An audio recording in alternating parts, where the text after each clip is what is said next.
Well, thanks for sharing me that really tough part of your life, and I love you, mate, like a sister. I really do, and I know we'll be mates until the day we leave and pass.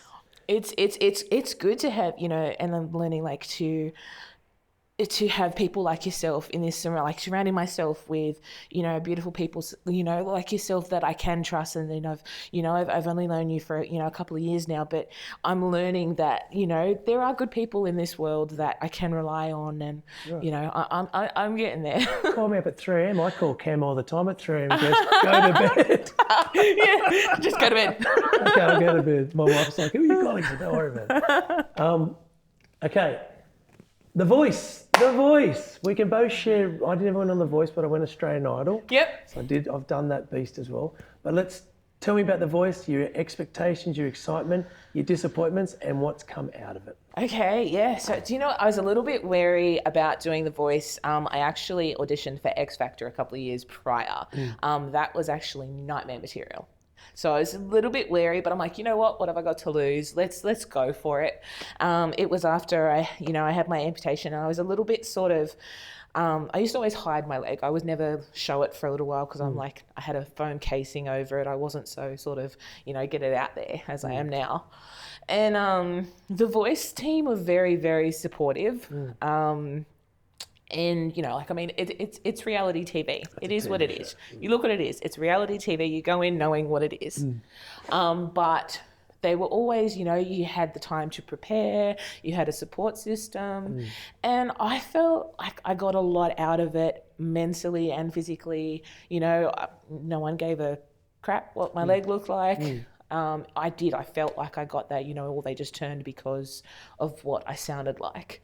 And coming out of the show, I had my 15 minutes of fame, or even, 25 as I say, because, I got a little bit of extra of, walking down the street of, oh my God, it's Aimee. The highlight reel. Or, walking in I think I was in the shopping centre and someone said, oh my God, can I hug you? And before I could say yes, they already had their arms around me.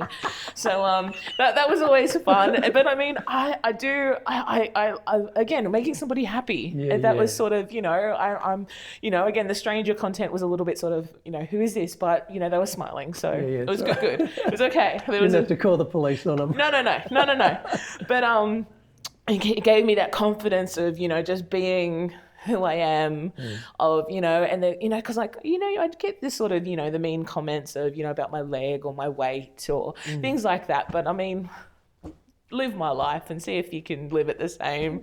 I'm happy with who I am. And what did they like? I never saw the episode when they turned, but that must have been because as artists we crave affirmation. I don't care whether you're John Mayer or Bon Jovi or Shania Twain.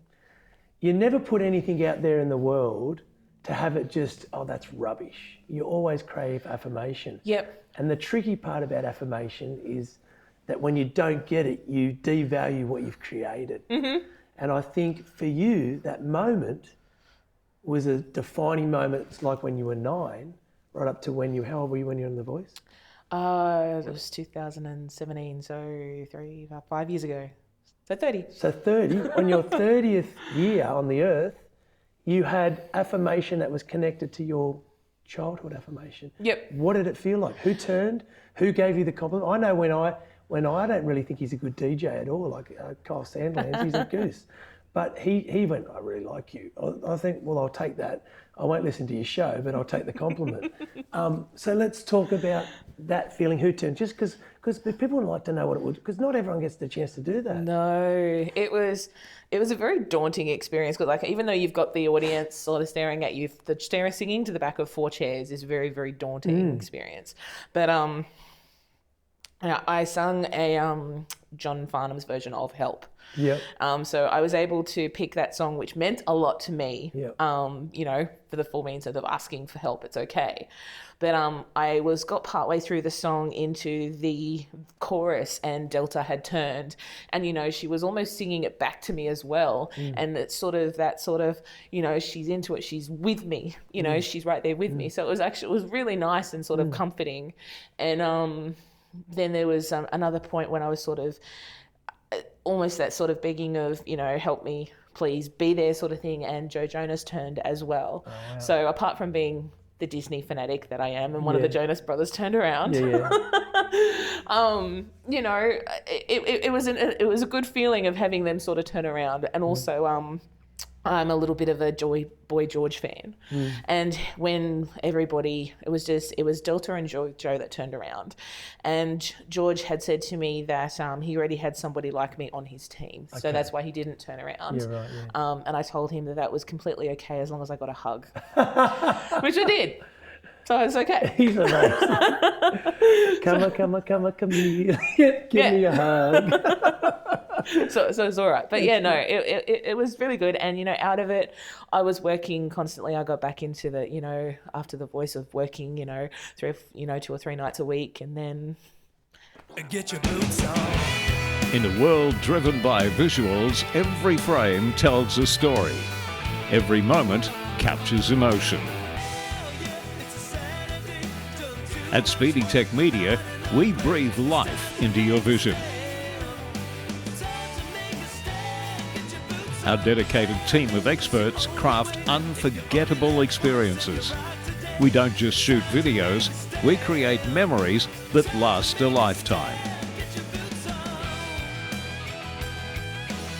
Join us in making your dreams a reality. Elevate your brand with Speedy Tech Media. Contact us today. Let's tell your story together. So it actually assisted your career. Yeah, absolutely.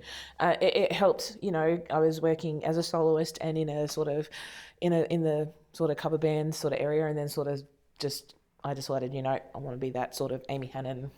Focus on me and... Focus on the brand. Cool, because that was my next question. All right, so we've covered a lot of ground. Thank you for being such an open canvas. It's been really touching. But I want to know, when you're writing your songs, what they mean to you. I want to know what this show that we're going to be promoting in Tamworth means to you. I want to know the date. I want to know when people can buy tickets. So let's give it a plug, but let's talk about the songs, what you're going to present, what can people expect when they come and see Aimee Hannan at Tamworth in 2024? So all of my songs that I've written or co-written with, you know, I've been lucky to write with some amazing artists, but they've all had some sort of connection to some sort of moment in my life. You know what I mean? For example, you know, Lion in My Heart has a connection to my assault. Stronger to Be Me is the first song that I ever wrote, which happens to be the tagline to the tattoo on my wrist. Wow. And you know, that's my show. That's me. I put myself up on that stage, not only as in person but through my songs. So I want to tell you my life story. Awesome. And so that's what you can expect. And you've got a band with you? I do. I got my full band and my fabulous boys that have been there. They've been supported me over the last few years, so they're a big help to me. But and where are you playing at? What venue? Yep. So we're playing at West Diggers, Tamworth West Diggers, on Monday the 22nd of January. Yep. Our show starts at 6:30. Yep. And we have the fabulous Jamie Preston supporting us. Sweetheart and talented as. Oh, he's incredible. For his age. You know, it's good to sort of, you know, it's hard to think, you know, we're sort of, you know, we're the older ones. The older ones, and to watch all the up and coming, it's just sort of like, it warms my heart to sit there, you know, and then I've got to click in and go like, oh, I'm on next. Okay, cool. I got to stop watching. Yeah, you just want to sit back and have a rum and coke together. And, I wonder what we used to do. Jeez, we were that good once. All right, cool. Well, I've had so much fun. Have you had a good time? I have. Thank you for having me. Thank you for coming. And once again, aimeehannan.com.au yes, is her website. Make sure you check out Aimee on all the socials. You'll find her. She was on The Voice. And thank you again for coming. And make sure you check out her show, Early Tamworth Country Music Festival 2024. High five, girl.